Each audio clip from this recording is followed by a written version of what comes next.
Gandang panoorin, oh. Puting-puti.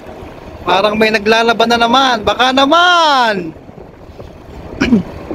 Pasok lang, pasok sa loob.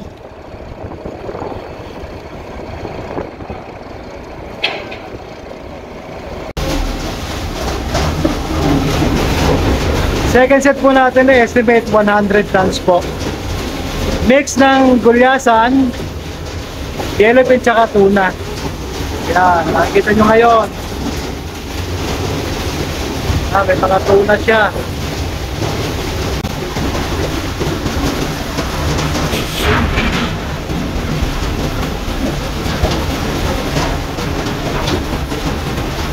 Ganda ng isla, oh.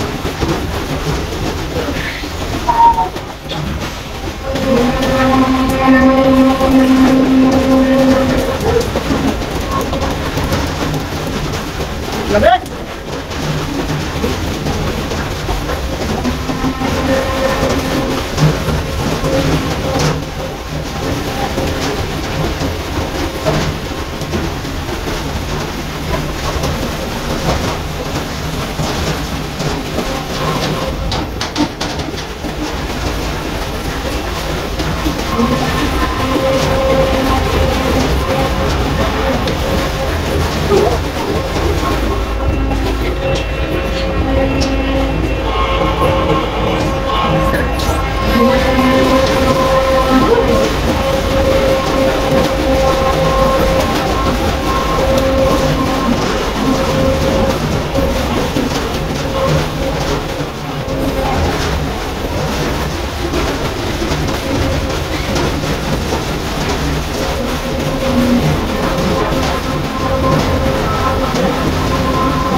Ano lang po, si Mangis na Kapnilo, meron din po sa aking YouTube channel. Si Mangis na Kapnilo, all capital letters. Click the notification bell lang po para lagi kayo updated sa aking mga bagong videos.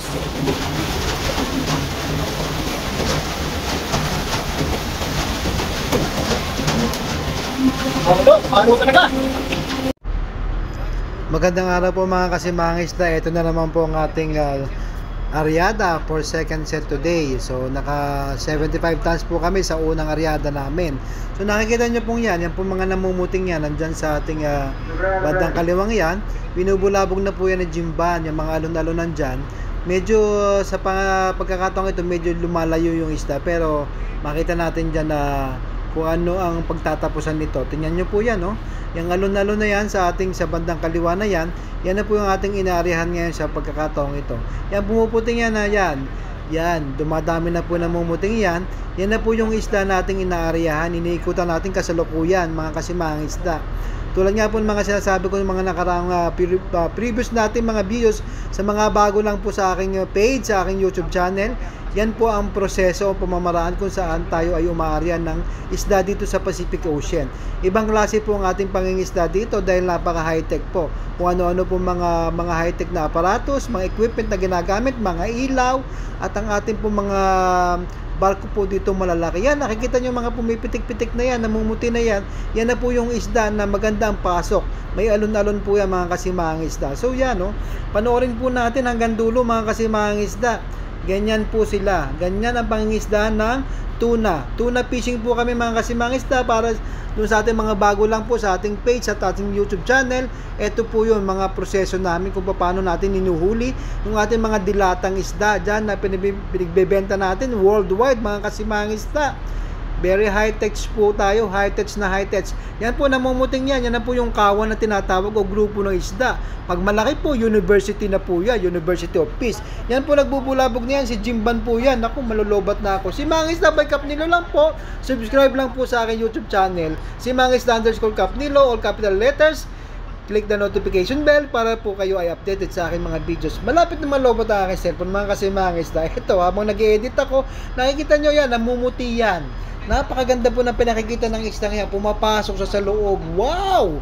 Ang puti-puti mga kasimang isda. Parang naglalaban na naman. Wala pa ba mag-sponsor dyan? Ito po yan mga kasimang isda. Yan, may nagbubulabog niya dyan. Mga baboy-baboy dyan. 3 na agad sila. So, ganun po mga kasimang isda. Para Yan, tingnan niyo naman, ang ganda-ganda niyan, ang gandang panoorin. Kitang-kita niyo na agad yung grasya mga kasimang isda. Thank you Lord for the blessing. Second set na po namin ito for today. So sana mahuli po ito mga kasimang isda. Ganyan po kami mga kasimang isda. Yan, may mga nagsahagisa ng sinurday, may tuloy-tuloy na pong pagbubulabog. So ganun lang po ang laban dito mga kasimang isda para makahuli tayo. So sa nakikita nyo, magandang pinakikita niyan. Magandang pinakikita sa atin ng isda na yan na malaki ang posibilidad na mahuli. Ayan, nandyan na po ang skip natin. Nagpanagpo na sila. So ganyan po mga kasimang isda. Nakikita nyo siya, tuloy-tuloy pa rin ang pamumuti niya. Ulitin ko lang po, kaya po sila namumuti dahil sa padjak o tampisaw ng isda, dahil sila ay nag-aagawan sa dilis na kanilang kinakain. Ganyan po makikita nyo sa Pacific Ocean pagka nakakita kayo ng mga grupo ng isda o scallopfish na tinatawag.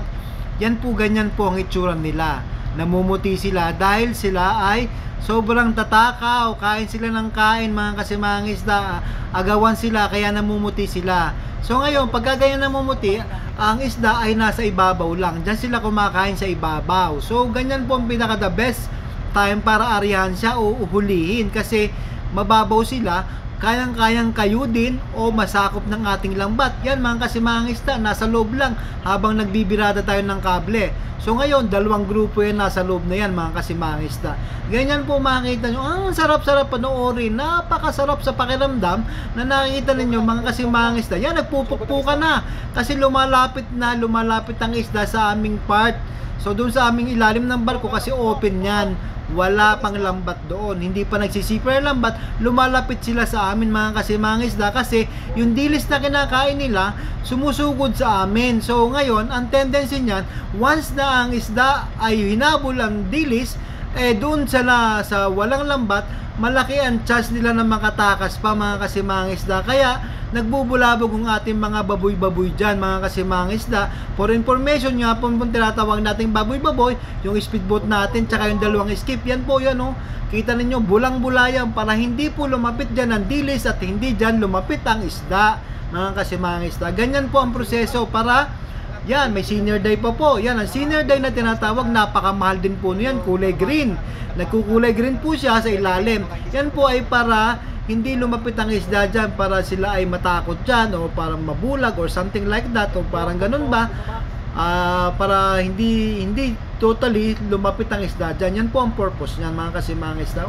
Kailangan talagang masigasig ang ating mga kasimang isda para tayo makahuli dahil ang skipjack o yung gulyasan, yan po ang pinakamabilis na isda. Yan po, nakikita nyo, nasa loob yan.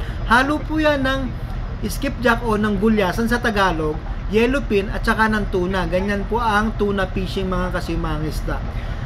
So napakasarap naman po sa pakiramdam. Makita nyo nasa loob ng lambat yan. Alam nyo nang kikita kayo dyan, nandyan ang blessings ni Lord para sa ating mga kasimang isda, para sa ating mga pamilya. Yan na nga po. Nagsasalok na kami mga kasimang isda. Pinutol ko na lang po ang ating video para mas makita nyo talaga kung anong aming inyong huli at gaano karaming amin nahuli mga kasimang isda. Kung dyan po sa Pilipinas, taghirap kayo sa isda, dito po ngayon medyo maganda ang hulihan ngayon dahil may nagpapakitang isda po, may nahuhuli po sa panahon ito. So thank you Lord dahil nabibless tayo mga kasimang isda. Ganyan po ang proseso niya mga kasimang isda. Yan po, mga nasa 4 to 5 tons o 5 to 6 tons isang salok niya. Yan, nagsusukat po yan para malaman kung anong timbang ng isda mga kasimang isda. Ganyan po ang proseso. Halo po ng skipjack, yellowfin, gulyasan, tuna. Yan po mga kasimang isda. Another 4 to 5 tons yan mga kasimang isda. So ganyan po ang proseso niyan. Press na press, buhay na buhay po yan mga kasimang isda. Yung mga yellowfin. Panoorin nyo lang po hanggang dulo. Maraming salamat po. Shoutout po sa ating 50,000 almost. Pasayaw-sayaw na si Jeko. Almost 50,000 followers sa tayo mga kasimang isda. Yan po. Ganyan po ang buhay ng isang simang isda, tuna pilot, tuna spotter. Yan po. Panoorin lang po yan. Nandito na tayo sa baba. Panoorin nyo ang ating conveyor kung ganong karami. Thank you Lord for the blessings.